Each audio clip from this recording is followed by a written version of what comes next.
Islam Makhachev is the greatest fighter of all time. At UFC 322, Islam Makhachev completely dominated Jack Della Maddalena in an absolutely amazing performance. Fight के starting से ही he was throwing a lot of calf kicks at Jack. Because Jack has more of a boxing stance, वो इस्लाम के calf kicks नहीं defend कर पाए. Islam was doing a great job of just staying safe and not engaging in the boxing with Jack.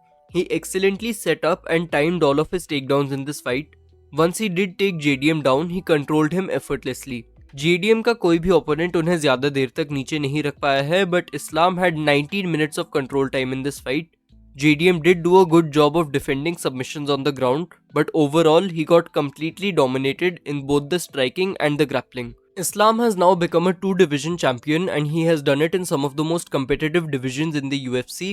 ऊपर से he has now tied Anderson Silva for having the longest win streak in UFC history with 16 consecutive wins. I honestly think he has an argument to be the greatest fighter of all time, and the only fighters that can even compete with him at this point are George St. Pierre and John Jones. कुछ लोगों को लगता है that Demetrius Johnson and Anderson Silva are in this conversation क्योंकि उनका title reign बहुत लंबा था, but apart from a few good wins, they fought a lot of nobodies that would get destroyed in today's day and age.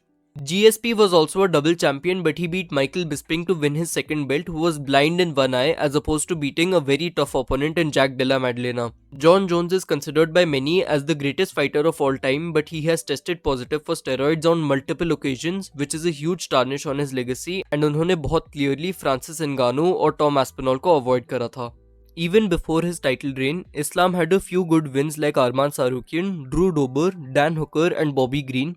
He submitted Charles Oliveira and broke his 11-fight win streak to win the title. He defended it against the featherweight GOAT Alexander Volkanovski, broke his 22-fight win streak and knocked him out in the rematch. He then submitted Dustin Poirier and Renato Moicano in his next title defenses. He has now broken Jack Della Maddalena's 18-fight win streak to become a double champion. If Islam defends his title just once, I think there won't even be a debate and he will cement himself as the greatest fighter of all time. अब इससे ये सवाल उठता है कि who should Islam Makhachev fight next?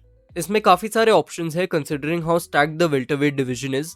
Carlos Pratis and Michael Moraes had amazing knockout wins on this card. Islam did say that he wants to fight Kamaru Usman next, but honestly, I don't know if he deserves it because he has one win in the last 3 years.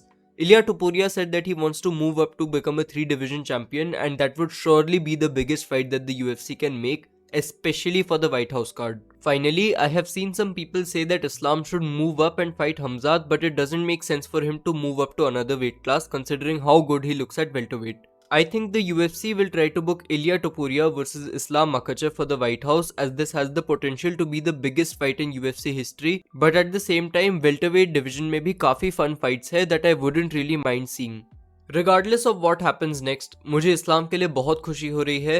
I was really rooting for him to win and we can tell that this moment meant a lot for Islam and his team.